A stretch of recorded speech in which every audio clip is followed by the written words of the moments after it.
দুর্ভাগ্য মুসলিম জাতির জন্য। আজকে সকল মুসলিমরা আনন্দ উদযাপন করতেছে, ফিলিস্তিনি মুসলমানদের কথা ভাবার কেউ নেই।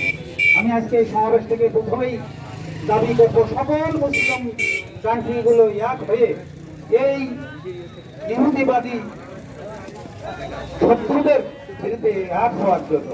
দ্বিতীয়ত কথা হচ্ছে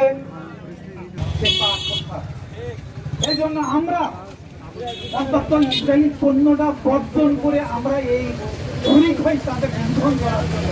কারণ আপনারা আমার পয়সা দিয়ে আপনারা আমার ভাই বোনের বুকে সেইটা দিয়ে আঘাত করা হবে। এই জন্য আমরা ইসরায়েলি আমরা পণ্য বর্জন করবো।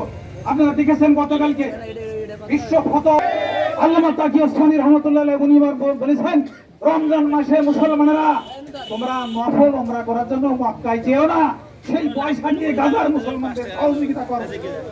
ভাইয়েরা, আমি ঈদের ময়দানে জুমার ময়দানে আহ্বান করেছি, আমাদের কাছে আহ্বান করতেছি, সুযোগ আসবে আসতেছে ইসরায়েলি ভাই আর ফিলিস্তিনি ভাইদের গাজার মুসলমানদের সহযোগিতার জন্য আপনাদেরকে হাত পাতা হবে।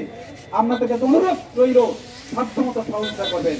আমরা আজকের এই সমাবেশ থেকে ইসরায়েলি এই ইহুদিবাদী তাদের শত্রুদের এই যে নির্মম থাবা, এই থাবাকে আমরা ঘৃণা করি, আমরা নিন্দা জানাই, তীব্র প্রতিবাদ জানাই। সাথে সাথে আল্লাহর কাছে আমরা সাহায্য চাই, আল্লাহ তুমি গাজার মুসলমান ভাই বোনদেরকে তুমি হেফাজত করো। আল্লাহ আমাদের সবাইকে কবুল করুক, আমিন। আসসালামু আলাইকুম ওয়া রাহমাতুল্লাহ।